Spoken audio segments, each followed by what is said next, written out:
There are a number of drinking establishments inside the House of Commons where MPs can relax to entertain guests as well. But one of the bars, called the Strangers Bar, has just reopened, and members will be able to visit from Monday to Thursday along with 3 other guests. Maybe you think it's okay, since MPs often work long hours and have to be at the House of Commons till late in the evening for certain votes. Or maybe you think it's quite inappropriate to be around alcohol when you're in your workplace. Whatever your thoughts on this, do get your calls in now and let us know. Suzan, how do you feel about having a bar in the workplace? I think that the bar that we're talking about has been in Parliament for a very long time, and historically I think it hasn't given us too many problems, and I think it should remain. I think it is a very hard thing to defend when it's subsidised as heavily as it has been and costs the taxpayer a certain amount of money. I'm not about to start to defend that. I won't defend that. I think it should be kind of like the drink should be the price that you would get anywhere else. However, I think for MPs who work long hours and who do socialise and do things, then people, get taken around Parliament and taken to Parliament on all sorts of different bases, and they need somewhere to go to kind of entertain them and socialise. I think it is better to be done in-house for the safety of the MPs as much as anything else. MPs today are running the risk. We're all very cross about a lot of things. Quite rightly, I wouldn't go up to an MP if I saw them in a pub or a bar and remonstrate with them verbally, let alone any other way. Unfortunately, as we've seen in the cases of people like David Amess and Joe Cox, people will. And so I think having somewhere that they can go, which is actually quite more heavily monitored than anywhere else, CCTV, security guards, and I think a harsher penalty for people who have misbehaved in the past, which is why it was shut down, because something was going on there that shouldn't have been. So for all those reasons, I think it's probably better to keep it in-house. It is traditional, WIlfred, and it's been going on for decades.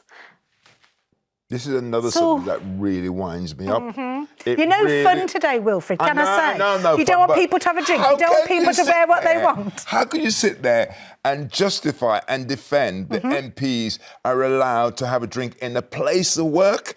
Let's start off by saying this is a place of work. It is. There is no company that would allow their employees to be consuming alcohol in a place. I've been to a lot of work events where they provide alcohol, and it's a work environment. Hold on. It might be an event that you put on, but a place where you have a pub inside your place is outdated. It should not be acceptable. This is a place where they're meant to be setting a standard. And I tell you something, the moment you mix power, ambition, and a bit of mediocrity with alcohol, that is a recipe for potential disaster. I can't argue with that in a way. That is true. That is a cocktail of nightmares. You're right. Yeah. But if you take it away from them, they'll only find someone. Apparently, the basement of Number 10 was like a shebeen back in the COVID days. They were having kind of basement parties there, with karaoke when all of us were sitting at home. So that's not the argument for it, though. The argument for it is, I think, as part of their work is actually to kind of have entertaining spaces, and talk, to converse and talk, and it is a different sort of situation. But you wouldn't allow smoking, would you? Alcohol is as bad as smoking. You wouldn't allow smoking in the workplace. Well, actually, arguably, when it comes to behaviour, the alcohol is a lot worse than smoking. Don't go anywhere, because we're taking your calls on this after the break. Should we ban bars in Parliament? And now let's get straight into your calls on whether we should ban bars in Parliament. 0207 862 2222. One of the drinking establishments at the House of Commons has just reopened, but is it appropriate really to have MPs accessing alcohol while they are essentially in their place of work? We're going to speak to Diane from Northumberland first. Diane, what's your view on the Strangers Bar? Certainly not. They're supposed to be sorting the country out, not sitting boozing. Well, they do have to sit for long periods of time before they have to go cast their vote. They're very anti-social hours. And a lot of politics is just sitting chin-wagging, and nothing frees up a bit of a chin-wag like a glass of wine, does it, Diane? Yeah, that's terrible. Poor souls. They want to do a 13-hour shift in the hospital, and see how many glasses of wine they get through. That's a very interesting point, because part of the argument is they work long hours. Well, so do nurses, and I'm not sure we'd be very happy if they were having a drink. And inarguably, nurses are dealing with quantities of medicine and that sort of thing. Yeah. But the MPs are dealing with laws that govern the country, so very serious position. Is there any defence, Diane, in the fact that they've been doing this for years and years? No, they should. I know they're looking after wars and things like that, but they should have their brains functioning. We don't want somebody sitting there half cut. No, certainly not, and I really hope that that isn't necessarily happening. But Diane, thank you very much for your call. Lydia from London, do you feel the same way as Diane? I do agree with Diane. Okay. You're happy for them to have a drink? I think there are rules that will come into effect if you do have a bar in the workplace, such as it's open at 4:30, 5 o'clock. Mm-hmm. I don't think it's appropriate for them to be in the bar drinking during the day. I do also want to add, this is quite a touchy subject, because I think the first thing that came to mind when you brought this up was lockdown. And I do think this is a new government, and I do think we need to give them, a new kind of breath of, you know what I'm saying. A new start. Yes, I understand completely. Yeah. But it is different, isn't it? What happened during COVID was against the rules and completely inappropriate.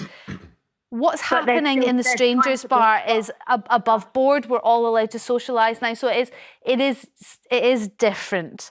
But at the same time, you're allowing them to have a drink before they go in and vote on crucial parts of our legislature, like crucial rules that govern our country. Yeah, I understand. And I think with regards to lockdown, I do think it's about building trust. And I think even just the news of them having a bar in the workplace and being able to access that all day isn't really a good look. But I do understand. That's why I think it's fine to have a bar in the workplace. A lot of workplaces do have bars, but I think there needs to be rules. So it needs to open at 5:30 and you can access it and entertain. There's nothing wrong with entertaining clients without alcohol. You're absolutely right, and I think the younger generation are sort of embracing that as well, Lydia. It's just the older generation, which tends to be our MPs and Lords. Thank you very much for your call. Virginia from Devon. OK, so we've had one vote for, one vote against pubs in the House of Commons. How do you feel? Well, excuse me. I think that we should stop being a nanny state and telling people what they can and can't do. If you're going to have a drink after work, then have a drink after work. Whether it's in the same building or not is irrelevant.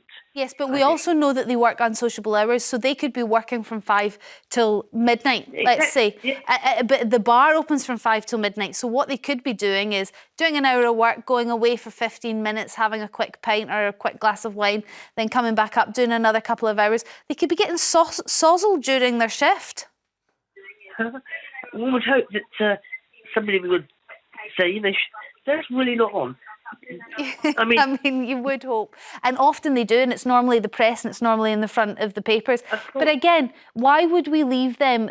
Are we kind of doing them a disservice by having a pub open and access to alcohol open, then being so shocked when they misbehave and it's all over the papers and their reputation is in tatters? Why not just take that off them? But at least we know about it because it's been somewhere where it can be seen and reported, and they're not wandering out and going off and not coming back to vote because they're actually in a pub where they want to be, which I mean, obviously is not, I'm not defending that in any way, but when it's in-house, you can keep a closer eye on what's going on and hopefully restrict some of the things that we were talking about that we don't want to see. That's a very good argument for allowing them to continue, Wilfred, is actually if they're in the pub in the House of Commons, there's far more eyes on them, and as we know, there is, there's party conflicts there, so everybody will having their eyes out for bad behaviour that they can report on somebody for. Maybe it's the best place for them. Drinking at a place of work is unacceptable. Do you know that this is one of the places where they still drink at lunchtime? If you go into a place of work and you've been out for a drink at lunchtime, that is totally unacceptable. They're behind the times. They should be setting an example. And there's nothing you could say to convince me that is acceptable. Right, Virginia, thank you very much for your call. And actually, I had a surprising number of people defending MPs' ability to have a drink during the day. Joy from Kent, what's your theory on this? I don't think it is acceptable to drink in a bar at all, at any time. They're there to do a job, to represent us and to have clear thinking. And if they want to drink, then they drink after the talk. There's a debate in the House, and there is no way that they should be drinking during those hours while they're representing us to talk about something that's so important. But they may not be, Joy. They may actually just be going down there after doing a full day's work. And also, it's not just for the MPs, it's also for all the civil servants that work in there and the Lords. A place for them to socialise, place for them to discuss their ideas and their voting intentions. Is that not what we want MPs to be doing and people in the civil service to be doing? Absolutely, yes, quite agree, but not with the influence of alcohol. Okay, Joy, I think what most of us don't realise is the fact that even one drink makes a difference. And to be honest with you, I have a drink sometimes, so I'm not non-alcoholic. No, but I know it does make a difference. Joy, thank you very much for your call. And actually, the less you drink, the more of a difference I think it makes. John from North Yorkshire, what's your thoughts on this? Hi, Storm. Can I quickly commend you for the topic? It's certainly a very important and serious topic. Regarding the previous callers, there's 6 bars within walking distance of 5 minutes for a start. Down Whitehall, 6 bars. They could do with the extra business. Certainly, alcohol should not be consumed during working hours. It's going to affect your ability to think. So restrict the actual hours when the bar is open, certainly after session and not during session and not before. I think they are restricted, yeah. Can I also add, regarding tourism, there is a distillery in Scotland, the Edred Hour, that make House of Lords whisky exclusively for the House of Lords. They receive quite a lot of tourists. What impression is that going to give to foreign tourists, knowing there's a bar called the House of Lords whisky purely for the House of Lords? It's making a very bad impression. Interesting. Regarding the bars, just restrict the hours. I don't want to vote for an MP that's going to be making a massive decision. I've got you. When you're talking about going outside to the pubs around the Houses of Commons, there absolutely is many. Suzan made a really good point when it comes to safety, so I appreciate that. But again, I also appreciate they could use the clientele. John, thank you very much for your call. Thanks for all your calls on that.